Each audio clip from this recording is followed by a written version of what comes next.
നമസ്കാരം പ്രിയമുള്ളവരെ. ഇന്നലെ വയനാട് വയനാട് ഉരുൾപൊട്ടലിൽ ദുരിതമനുഭവിക്കുന്ന ആളുകൾക്ക് വേണ്ടി സർക്കാർ പണിതു നൽകിയ ടൗൺഷിപ്പ് മലയാളത്തിന്റെ മഹാനടൻ മമ്മൂട്ടി സന്ദർശിക്കുന്നതിനിടയിൽ ചില വിവാദങ്ങളുണ്ടായി.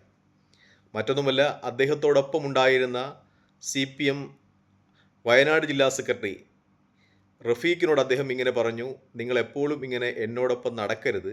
കാരണം നടക്കുകയാണെങ്കിൽ നിങ്ങൾ കൊണ്ടുവന്നതാണ്, അതായത് CPM ഈ ടൗൺഷിപ്പിൻ്റെ ഒരു പരസ്യത്തിന് വേണ്ടി കൊണ്ടുവന്നതാണ് എന്ന് ആളുകൾ കരുതും.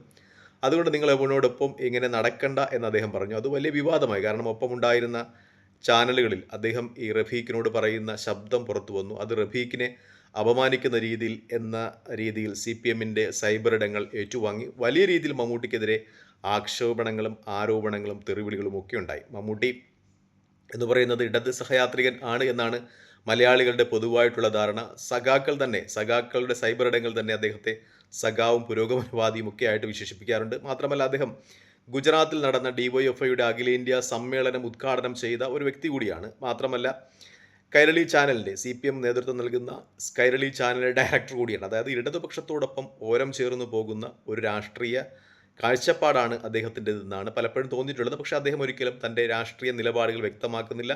കോൺഗ്രസിലെ നേതാക്കന്മാരോടും അദ്ദേഹം വലിയ ആത്മബന്ധം വെച്ച് പുലർത്തുന്നുണ്ട്. ഷാഫി പറമ്പിലിനോടും ഒക്കെ വലിയ ആത്മബന്ധം വെച്ച് പുലർത്തുന്നുണ്ട്. പക്ഷേ അദ്ദേഹത്തിൻ്റെ രാഷ്ട്രീയം ഇടതുപക്ഷത്തിൻ്റെ രാഷ്ട്രീയമാണ് എന്നാണ് കേരളത്തിലെ പൊതുവായിട്ടുള്ള ഒരു ധാരണ. അദ്ദേഹം അങ്ങനെ പറഞ്ഞത് ഇടതുപക്ഷ പ്രൊഫൈലുകളെ ചൊടിപ്പിച്ചിട്ടുണ്ട്. അവർ അദ്ദേഹത്തിൻ്റെ തെറി അഭിഷേകങ്ങളുമായി മുന്നോട്ട് വന്നിട്ടുണ്ട്. ഇന്നലെ വരെ സഖാവും പുരോഗമനവാദിയുമായിരുന്ന മമ്മൂട്ടിയെ പിന്തിരിപ്പനും മൂരാച്ചിയും ഒക്കെ ആയിട്ട് ഇന്ന് സൈബർ ഇടങ്ങളിലെ സഖാക്കൾ വിശേഷിപ്പിക്കുന്നുണ്ട്. പ്രത്യേകിച്ചും ഈ പരിപാടിയെപ്പറ്റി നമ്മളൊരു അവലോകനം നടത്തുമ്പോൾ വ്യക്തമാകുന്നത് മമ്മൂട്ടി ഒരു സ്വകാര്യ ചടങ്ങായിട്ടായിരുന്നു ഇത് ഉദ്ദേശിച്ചിരുന്നത്. അതുകൊണ്ട് തന്നെ അദ്ദേഹം പത്രലേഖകരെയോ അല്ലെങ്കിൽ TV ചാനലുകളെയോ ഒന്നും അറിയിക്കാതെയാണ് അദ്ദേഹം അവിടെ എത്തിയത്. അദ്ദേഹം ഒരു പബ്ലിസിറ്റി സ്റ്റണ്ടായി ഈ പ്രോഗ്രാം നടത്തുവാൻ ഉദ്ദേശിച്ചിരുന്നില്ല. അദ്ദേഹത്തിന് ഷൂട്ടിംഗ് പോലും ഇല്ലായിരുന്നു. അദ്ദേഹം ഈ ടൗൺഷിപ്പ് ജനങ്ങളുടെ ദുരിതത്തിൽ കേരളത്തിലെ ആകമാനം ആളുകളും ഒന്നുചേർന്നുണ്ടാക്കിയ ടൗൺഷിപ്പ് കാണുന്നതിന് വേണ്ടിയാണ് എത്തിയിട്ടുണ്ടായിരുന്നത്. അദ്ദേഹം അതൊരു പബ്ലിസിറ്റി സ്റ്റണ്ടാക്കുവാൻ ഉദ്ദേശിക്കാത്തത് കൊണ്ട് തന്നെ അദ്ദേഹം ചാനലുകളെയോ രാഷ്ട്രീയക്കാരെയോ ആരെയും ഇത് അറിയിച്ചിട്ടുണ്ടായിരുന്നില്ല.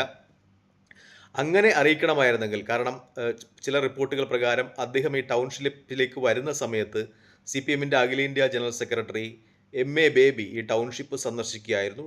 ഈ ബേബി ഈ ടൗൺഷിപ്പ് സന്ദർശിച്ച് തിരികെ പോകുന്നതുവരെ മമ്മൂട്ടി ടൗൺഷിപ്പിന് പുറത്ത് കാത്തുനിന്നു എന്നാണ് മാധ്യമ റിപ്പോർട്ടുകൾ വരുന്നത്. അതായത് അങ്ങനെ ഒരു പബ്ലിസിറ്റി സ്റ്റണ്ടിന് വേണ്ടിയാണ് വരുന്നതെങ്കിൽ മമ്മൂട്ടിക്ക് എന്തായാലും ബേബിയെ വിളിച്ചുകൊണ്ട് ആ ടൗൺഷിപ്പ് സന്ദർശിക്കാമായിരുന്നു. എന്തായാലും റഫീഖ് വയനാട് ജില്ലാ സെക്രട്ടറിയെക്കാളും വലിയ ആളാണല്ലോ അഖിലേന്ത്യാ ജനറൽ സെക്രട്ടറി ബേബി എന്ന് പറയുന്നത്. പക്ഷേ മമ്മൂട്ടി ഉദ്ദേശിച്ചത് അവിടെ ഒരു സ്വകാര്യ സന്ദർശനമായിരുന്നു എന്നതാണ് യാഥാർത്ഥ്യം. പക്ഷേ മമ്മൂട്ടി അവിടെ സന്ദർശിക്കുന്നതിനിടയിൽ അവിടെ ഉണ്ടായിരുന്ന ഉദ്യോഗസ്ഥന്മാരിൽ ആരോ റഫീഖിനെയോ DYFI നേതാക്കന്മാരെയോ ഒക്കെ അറിയിച്ചു.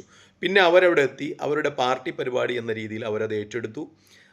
വരുന്ന മമ്മൂട്ടിയെ ഒരു നടൻ എന്ന രീതിയിൽ കാണുവാൻ വരുന്ന ആളുകളൊക്കെ നിയന്ത്രിക്കുന്ന രീതിയിൽ അത് ഏറ്റെടുത്തപ്പോഴാണ് മമ്മൂട്ടിക്ക് ആ പരിപാടി CPM ഹൈജാക്ക് ചെയ്തതായി തോന്നുകയും മമ്മൂട്ടി അടുത്തുണ്ടായിരുന്ന റഫീഖിനോട് പറയുകയും ചെയ്തത്, ദയവായി നിങ്ങൾ അല്പം മാറി നിൽക്കുക, ഈ പരിപാടി നിങ്ങളുടേതാണ് എന്ന് തോന്നും, അല്ലെങ്കിൽ നിങ്ങൾ എന്നെ ഇവിടെ പബ്ലിസിറ്റിക്ക് കൊണ്ടുവന്നതായി തോന്നും എന്ന് അദ്ദേഹം പറഞ്ഞത്. അതുകൊണ്ട് തന്നെ അദ്ദേഹം ചെയ്ത ഒരു കാര്യം തെറ്റാണെന്ന് തോന്നുന്നില്ല. കാരണം അദ്ദേഹം ഒരു പബ്ലിസിറ്റി സ്റ്റണ്ടിന് വേണ്ടി അവിടെ എത്തിയതല്ല. പക്ഷേ അദ്ദേഹം റഫീഖിനോട് വളരെ സൗമ്യമായ രീതിയിൽ പറയാമായിരുന്നു. പക്ഷേ അദ്ദേഹം പറഞ്ഞത് എന്തുകൊണ്ടോ ഉച്ചത്തിലായിപ്പോയി.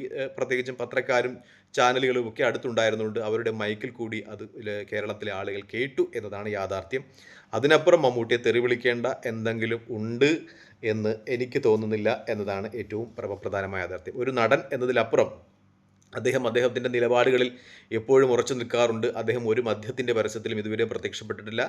ഈ ബിഗ് ബോസ് പോലെയുള്ള പരിപാടികളുടെ ഒന്നും അവതാരകനായി അദ്ദേഹം എത്തിയിട്ടില്ല. അദ്ദേഹത്തിൻ്റെ നിലപാടുകൾ എപ്പോഴും ഉറച്ചു നിൽക്കുന്നു. അദ്ദേഹം ഒരു ഇടതുപക്ഷ അനുഭാവിയാണ് എന്ന് കേരളത്തിലുള്ള ആളുകൾക്കൊക്കെ അറിയാം എന്നതും ഏറ്റവും പരമപ്രധാനമായ യാഥാർത്ഥ്യമാണ്. മറ്റൊന്ന്, ചാനലുകൾ അദ്ദേഹത്തോട് ചോദിക്കുന്ന ഒരു ചോദ്യമുണ്ട്. ഇത് സർക്കാരിന് നേട്ടമല്ലേ എന്ന് ചോദിക്കുമ്പോൾ അദ്ദേഹം അത് സിമ്പിളായി തന്നെ മറുപടി പറയുന്നു. ഇത് സർക്കാരിന് നേട്ടത്തിനേക്കാൾ അപ്പുറം സർക്കാരിന് നേട്ടം അല്ല, ഇത് ജനങ്ങളുടെ നേട്ടമാണ്. കേരളത്തിലെ ജനങ്ങളുടെ ഒരു ഐക്യം, അവർ പരസ്പരം ഒന്നിച്ചു നിന്നതിൻ്റെ ഫലമായിട്ടാണ് ഈ ടൗൺഷിപ്പ് ഉയർന്നത് എന്ന് ചോദിക്കുന്നു. അതായത് ഇപ്പോൾ നമുക്കറിയാവുന്ന പോലെ മാധ്യമങ്ങളൊക്കെയും ഉള്ളതാണ്. ഒരു പിണറായിയുടെ PR ഏജൻസികളായിട്ട് മാധ്യമങ്ങൾ മാറിയിട്ടുണ്ട്. ആ മാധ്യമങ്ങൾ ഇത് സർക്കാരിൻ്റെ നേട്ടമാണെന്നും സർക്കാർ ഈ നേട്ടം നടത്തിയത് കൊണ്ട് തന്നെ അടുത്ത തെരഞ്ഞെടുപ്പിൽ അധികാരത്തിൽ വരും എന്നും മമ്മൂട്ടിയെ കൊണ്ട് പറയിക്കാൻ ശ്രമിക്കുമ്പോൾ മമ്മൂട്ടി അത് കണ്ണിക്കുന്നുണ്ട്. മമ്മൂട്ടി പറയുന്നത് ഇത് ജനങ്ങളുടെ നേട്ടമാണ് എന്നാണ്. അതായത് ഒരു മഹാനടനെ കൊണ്ട്, അതായത് മോഹൻലാലിനെ കൊണ്ട് നടത്തിച്ച PR വർക്ക്, കോടികൾ കൊടുത്ത് നടത്തിയ PR വർക്ക് മമ്മൂട്ടി എന്ന മറ്റൊരു മഹാനടൻ ഒരു പൈസയും വാങ്ങാതെ തന്നെ പൊളിച്ചു കൊടുക്കുന്നു എന്നതാണ് ഏറ്റവും പരമപ്രധാനമായ ഒരു യാഥാർത്ഥ്യമായിട്ട് ഇന്നലത്തെ സംഭവങ്ങളിലൊക്കെയും വ്യക്തമാകുന്നത്. മമ്മൂട്ടി പറഞ്ഞത് വളരെ ശരിയാണ്. കാരണം ഇത് ജനങ്ങളുടെ വിജയം തന്നെയാണ്. കാരണം ഞാൻ ഈ ഉരുൾപൊട്ടൽ നടക്കുന്നതിൻ്റെ സമയത്ത് ഗൾഫിലുണ്ടായിരുന്ന ഒരാളാണ്. ആ സമയത്ത് ഗൾഫിലെ കഫറ്റേറിയകളിലും ഗ്രോസറികളിലുമൊക്കെ ഒരു ദിവസത്തെ ലാഭവിഹിതം ഈ മുഖ്യമന്ത്രിയുടെ ദുരിതാശ്വാസ പ്രവർത്തനങ്ങൾക്ക് വേണ്ടി നേരത്തെ പ്രളയം ഉണ്ടായിരുന്നപ്പോഴും പിന്നീട് ഈ ഉരുൾപൊട്ടൽ ഉണ്ടായപ്പോഴും കൊടുക്കുന്നത് ഞാൻ കണ്ടിട്ടുണ്ട്. അവിടെ ബോർഡൊക്കെ എഴുതി വെച്ച് അങ്ങനെ ആളുകളും ഒക്കെ ആ ഗ്രോസറിയും കഫറ്റേറിയയും ഒക്കെ സന്ദർശിക്കുന്ന ആളുകളുമൊക്കെ അതിലേക്ക് സംഭാവന ചെയ്യുന്നത് ഞാൻ കണ്ടിട്ടുണ്ട്. നമുക്കറിയാവുന്ന പോലെ ഗ്രോസറിയും മറ്റുമൊക്കെ നടത്തുന്നത് വടക്കൻ മലബാർ അല്ലെ ലീഗ് അനുകൂല KMCCയിലൊക്കെ വർക്ക് ചെയ്യുന്ന ആളുകളാണ്. അതുകൊണ്ട് തന്നെ എല്ലാ രാഷ്ട്രീയ പ്രസ്ഥാനത്തിലുള്ള ആളുകളും ഒക്കെ ഈ മുഖ്യമന്ത്രിയുടെ ദുരിതാശ്വാസ പ്രവർത്തനങ്ങളിൽ സഹായിച്ചിട്ടുണ്ട്. നമുക്കറിയാവുന്ന പോലെ കർണാടക സർക്കാർ 10 കോടി കൊടുത്തിട്ടുണ്ട്. ഇന്ത്യയിലെ എല്ലാ കോൺഗ്രസ് MP മാരും MLA മാരും ഒക്കെ രാഹുൽ ഗാന്ധിയുടെ ഇടപെടൽ കൊണ്ട് അവരുടെ ഒരു മാസത്തെ സാലറി ഈ ദുരിതാശ്വാസ ഫണ്ടിലേക്ക് കൊടുത്തിട്ടുണ്ട് എന്നതാണ് യാഥാർത്ഥ്യം. ഏകദേശം 5000 കോടിയോളം കടന്നു എന്ന രീതിയിലൊക്കെയാണ് റിപ്പോർട്ടുകൾ വന്നിട്ടുണ്ടായിരുന്നത്. ആ അവസരത്തിൽ അങ്ങനെ കേരളം ഒന്നിച്ചു നിന്ന് കെട്ടിപ്പടുത്ത ഒരു ടൗൺഷിപ്പിനെ അത് ഒരു രാഷ്ട്രീയ ലാഭത്തിന് വേണ്ടി കുത്തിത്തിരിച്ചു വിടുന്നതിനെ മമ്മൂട്ടി അത് നൈസായിട്ട് ഒരു പണി കൊടുത്ത് ഒതുക്കി നിർത്തി എന്ന് തന്നെയാണ് എൻ്റെ വിശ്വാസം. അദ്ദേഹത്തിൻ്റെ രാഷ്ട്രീയം ഇടതുപക്ഷത്തോടൊപ്പമായിരുന്നുവെങ്കിലും അദ്ദേഹം ഇത്തരം കാര്യങ്ങൾ രാഷ്ട്രീയം കലർത്തുന്നതിന് ഒട്ടും യോജിക്കുന്നില്ല എന്നു തന്നെയാണ് എനിക്ക് അദ്ദേഹത്തിൻ്റെ ആ നിലപാടുകളിൽ നിന്ന് വ്യക്തമാകുവാൻ കഴിയുന്നത്. ഏകദേശം 450ഓളം വീടുകൾ 20 ലക്ഷം രൂപ ചിലവിൽ ഒരു വീടിന് എന്ന രീതിയിൽ വെച്ച് കൊടുത്തിട്ടുണ്ട്.